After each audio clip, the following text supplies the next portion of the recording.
नमस्कार दोस्तों, Ashok technical classes में मैं आपका स्वागत करता हूं। दोस्तों, आज हम बात करेंगे डायोड के महत्वपूर्ण प्रश्नों के बारे में। 30 महत्वपूर्ण क्वेश्चन इसमें शामिल किए गए हैं। ऑब्जेक्टिव आगे आने वाली परीक्षाओं के लिए बहुत ही फायदेमंद साबित होंगे। पहला क्वेश्चन है, दिष्टकारी परिपथ का मूल घटक है। तो जो दिष्टकारी परिपथ होता है उसका मूल घटक डायोड होता है। डायोड में जो लाइन वाली साइड है वो कैथोड होती है, जो बैक वाली साइड है वो एनोड होती है। जब इसको परिपथ में जोड़ा जाता है तो जो कैथोड जो साइड है उधर पॉजिटिव चार्ज प्राप्त होता है। तो इसमें आपका डायोड सही हो जाएगा। एक क्रिस्टल डायोड में खालिस्तान पीएन जंक्शन होते हैं। तो दोस्तों, क्रिस्टल डायोड में केवल एक पीएन जंक्शन होता है। आपका ए ऑप्शन सही हो जाएगा। दोस्तों, यूजीटी में भी एक ही पीएन जंक्शन होता है, जबकि जो दो हैं वो होते हैं ट्रांजिस्टर में, और जो तीन हैं वो होते हैं एससीआर में। कभी कभी एससीआर का भी पूछ लिया जाता है कि एससीआर में पीएन जंक्शन होते हैं, तो उसमें 3 आ जाएगा।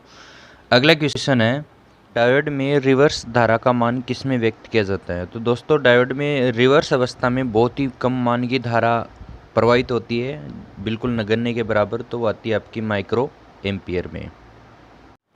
हाफ वेव रेक्टिफायर की अधिकतम दक्षता होती है। दोस्तों, ये हाफ वेव रेक्टिफायर है। इसमें जो ट्रांसफॉर्मर लगा होता है वो स्टेप डाउन यूज़ किया जाता है। एक हाफ वेव में एक क्रिस्टल डायोड का प्रयोग किया जाता है और आगे जो आपका आउटपुट लोड के लिए हो गया। तो हाफ वेव रेक्टिफायर जो है उसकी दक्षता होती है 40.6%, और जितने भी फुल वेव रेक्टिफायर हैं उनकी दक्षता होती है 81.2%। नेक्स्ट क्वेश्चन है, पूर्ण तरंग दिष्टकारी की अधिकतम दक्षता होती है। जो पूर्ण तरंग दिष्टकारी होता है दोस्तों, ये फुल वेव रेक्टिफायर है। तो इसमें ये एकमात्र ऐसा रेक्टिफायर सर्किट है जो विदाउट ट्रांसफॉर्मर के पॉसिबल नहीं है। तो इसमें 2 डायोड लगे होते हैं, D1 और D2, और ये आगे फिल्टर परिपथ लगाया गया है। जो रेक्टिफायर सर्किट है उससे पल्सेटिंग डीसी प्राप्त होती है। तो फिल्टर परिपथ क्या करता है कि पल्सेटिंग डीसी को प्योर डीसी में चेंज करता है। तो फुल वेव रेक्टिफायर की जो दक्षता है वो होती है 81.2%। जितने भी आपके फुल वेव हैं, जैसे ब्रिज रेक्टिफायर हो गया तो वो भी फुल वेव की तरह कार्य करते हैं, तो उसकी भी 81.2% ही होगी। पूर्ण तरंग दिष्टकारी की तथा ब्रिज रेक्टिफायर की दोनों की जो दक्षता है वो हो जाएगी आपकी 81.2%, तथा हाफ वेव की होती है 40.6%। अगला क्वेश्चन है, किस कन्वर्टर की दक्षता अधिकतम होती है। तो यह आ जाएगा आपका मेटल रेक्टिफायर। अगला क्वेश्चन है, फिल्टर का कार्य होता है। तो दोस्तों, फिल्टर का कार्य होता है पल्सेटिंग डीसी को शुद्ध डीसी में बदलना। दोस्तों, फिल्टर परिपथ में कैपेसिटर तथा जो कोयल है, उस चौक है, उसका प्रयोग किया जाता है। दोनों के कनेक्शन के आधार पर जो फिल्टर परिपथ है वो आपके अलग अलग प्रकार के होते हैं। जैसे ये आपका चौक इनपुट हो गया, यदि कैपेसिटर पहले लगता तो कैपेसिटर इनपुट हो जाता, ठीक है। और इसी प्रकार से इनके कनेक्शन के आधार पे पाई प्रकार का भी फिल्टर परिपथ होता है। अगला क्वेश्चन है, एमजी सेट की हानियां हैं। जो एमजी सेट होता है उसकी दक्षता भी कम होती है, स्थापना के लिए अधिक जगह की आवश्यकता होती है, ये भी सही है। अगला है, लागत मूल्य तथा अनुरक्षण व्यय भी अधिक होता है, तो ये भी सही है। तो इसमें आ जाएगा ऑल ऑफ दीज। दोस्तों, एमजी सेट में क्या होता है कि 2 मशीन की आवश्यकता होती है, इसलिए उसकी दक्षता भी क्या होगी, अधिक होगी। यांत्रिक लॉस अधिक होगा, उसमें कॉपर लॉस अधिक होगा, और जो कोर लॉस है वो भी अधिक होगा, लो क्षति। और स्थापना के लिए 2 मशीनें तो सीधी सी बात है कि उसकी जगह भी उसको ज़्यादा चाहिए।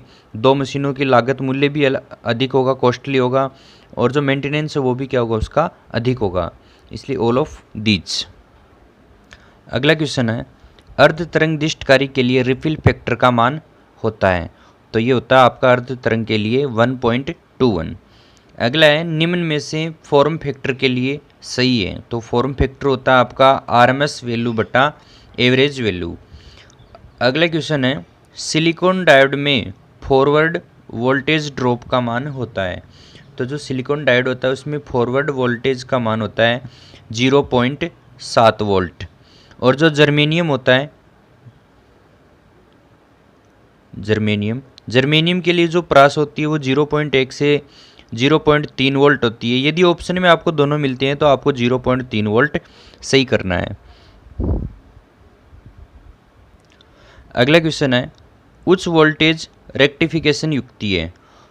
तो उच्च वोल्टेज रेक्टिफिकेशन के लिए आपके SCR का प्रयोग किया जाता है, जिसमें 3 PN जंक्शन होते हैं। SCR की फुल फॉर्म होती है सिलिकॉन कंट्रोल्ड रेक्टिफायर। अगला क्वेश्चन है, ब्रिज रेक्टिफायर में डायोड की आवश्यकता होती है। तो दोस्तों ब्रिज रेक्टिफायर में आपके 4 डायोड प्रयोग किए जाते हैं। एक जो डायोड है वो आपका हाफ वेव रेक्टिफायर में यूज किया जाता है, 2 डायोड है वो फुल वेव में यूज किए जाते हैं, 4 डायोड वो ब्रिज में यूज किए जाते हैं, और 6 जो डायोड है वो आपके 3 फेस रेक्टिफायर में यूज किए जाते हैं। अगला क्वेश्चन है, रेक्टिफायर परिपथ से प्राप्त आउटपुट होती है। तो जो रेक्टिफायर जो परिपथ है उससे आपको पल्सेटिंग DC प्राप्त होती है। दोस्तों जो रेक्टिफायर परिपथ है वो AC को DC में बदलता है। तो जो DC जो प्राप्त होती है वो पल्सेटिंग प्रकार की होती है, प्योर नहीं होती है। और प्योर DC प्राप्त करने के लिए आपको फिल्टर परिपथ यूज करना होता है। अगला क्वेश्चन है, 3 फेस दिष्टकारी की रिपिल आवृत्ति का मान इनपुट आवृत्ति का खालिस्तान होता है। तो दोस्तों 3 फेस जो दिष्टकारी है उसके लिए रिपिल आवृत्ति का मान 3 गुना होता है। ठीक है, हाफ वेव में बराबर होता है, फुल वेव में 2 गुना होता है, और 3 फेस रेक्टिफायर के लिए 3 गुना होता है। अगला क्वेश्चन है, निम्न में से कौन सा रेक्टिफायर परिपथ है ट्रांसफॉर्मर के बिना संभव नहीं है। तो दोस्तों ये हो जाएगा आपका पूर्ण तरंग दिष्टकारी। बाकी जो रेक्टिफायर है, सेतु रेक्टिफायर है यानी कि ब्रिज रेक्टिफायर, वो भी विदाउट ट्रांसफॉर्मर की यूज़ कर सकते हो। 3 फेस है वो भी बिना ट्रांसफॉर्मर के आप बना सकते हो, अर्ध तरंग भी बना सकते हो। लेकिन फुल वेव में क्या होता है कि इसमें 2 डायोड लगते हैं, और दोनों के लिए क्या होता है, फेज की आवश्यकता होती है, एक न्यूट्रल की आवश्यकता होती है। तो इसलिए इसमें जो यूज़ किया जाएगा वो centre taped step down transformer use किया जाता है। अगला क्वेश्चन है, निम्न में से किस रेक्टिफायर परिपथ में न्यूट्रल की आवश्यकता नहीं होती है। तो जो दोस्तों न्यूट्रल की आवश्यकता आपके 3 फेस रेक्टिफायर में नहीं होती है। दोस्तों 3 फेस रेक्टिफायर में 6 डायोड लगे होते हैं, और इनमें केवल तीनों फेस ही दिए जाते हैं। जैसे पहला फेस यहाँ पे दे दिया R, ये B फेस, Y फेस, यानी कि तीनों फेस दिए जाते हैं, जबकि न्यूट्रल का कहीं भी इसमें यूज नहीं होता है, और जो आउटपुट में वो आपको DC प्राप्त होती है। अगला क्वेश्चन है, दिष्टकारी परिपथ का उपयोग होता है। तो दिष्टकारी जो परिपथ है वो बैटरी चार्जर में भी होता है, मल्टीमीटर में भी होता है, अल्टरनेटर फील्ड परिपथ में भी यूज किया जाता है फील्ड वाइंडिंग्स के साथ में, इमरजेंसी लैंप में भी किया जाता है। तो इसमें आ जाएगा ऑल ऑफ दीज। अगला क्वेश्चन है, इलेक्ट्रॉनिक परिपथों में खालिस्तान रेक्टिफायर परिपथ को विशेष महत्व दिया जाता है। तो दोस्तों इलेक्ट्रॉनिक परिपथ जितने भी हैं उनमें सबसे ज़्यादा जो यूज किया जाता है वो आपका ब्रिज रेक्टिफायर यूज किया जाता है। दोस्तों ये ब्रिज रेक्टिफायर सर्किट है जो विदाउट ट्रांसफॉर्मर के भी संभव है, इसमें कोई ज़्यादा ज़रूरत नहीं होती ट्रांसफॉर्मर की। ये सिर्फ वोल्टेज को कम करने के लिए ही स्टेप डाउन ट्रांसफार्मर लगाया गया है। अब इसमें 4 डायोड लगे होते हैं, D1, D2, D3, D4, और आउटपुट में जो आपको DC मिलती है वो पल्सेटिंग DC दिखाई गई है। शुद्ध DC के लिए फिल्टर परिपथ लगाया जाता है। अगला क्वेश्चन है, निम्न में से किस फिल्टर परिपथ का वोल्टेज रेगुलेशन उच्च होता है। तो दोस्तों वोल्टेज जो रेगुलेशन है वो आपका चौक इनपुट फिल्टर परिपथ का उच्च होता है। अगला क्वेश्चन है, किसी दिष्टकारी परिपथ में आउटपुट में फिल्ट्रेशन से पूर्व सामान्य धारामापी द्वारा मापी गई धारा IRMS धारा का मान होता है। तो दोस्तों जो वोल्ट मीटर है, एमीटर है, उनसे हम जो रीडिंग प्राप्त करते हैं तो वो जो रीडिंग है वो हमें RMS जो मान है वो वैल्यू प्राप्त होती है √m²। तो जो दिष्टकारी परिपथ है उसमें डायोड से जो पहले यानी कि फिल्ट्रेशन से पूर्व जो मापी जाती है धारा वो आपकी जो होती है 0.707 I मैक्सिमम, IM का मतलब है I मैक्सिमम। और हाफ वेव के लिए जो DC वोल्टेज का मान है वो होता है 0.318 V मैक्सिमम। ये तो हो गया हाफ वेव के लिए। हाफ वेव, और जो फुल वेव है, फुल वेव के लिए हो गया आपका फुल वेव यानी कि डीसी वोल्टेज डीसी वो हो गया 0.636 और वी मैक्सिमम। अगला क्वेश्चन है, किसी पूर्ण तरंग दिष्टकारी में इनपुट एसी की आवृत्ति 50 हर्ट्ज है तो रिपेल आवृत्ति का मान होगा। तो इनपुट एसी आपको आवृत्ति है वो 50 हर्ट्ज दी गई है, इनपुट आवृत्ति, इनपुट फ्रीक्वेंसी 50 हर्ट्ज है।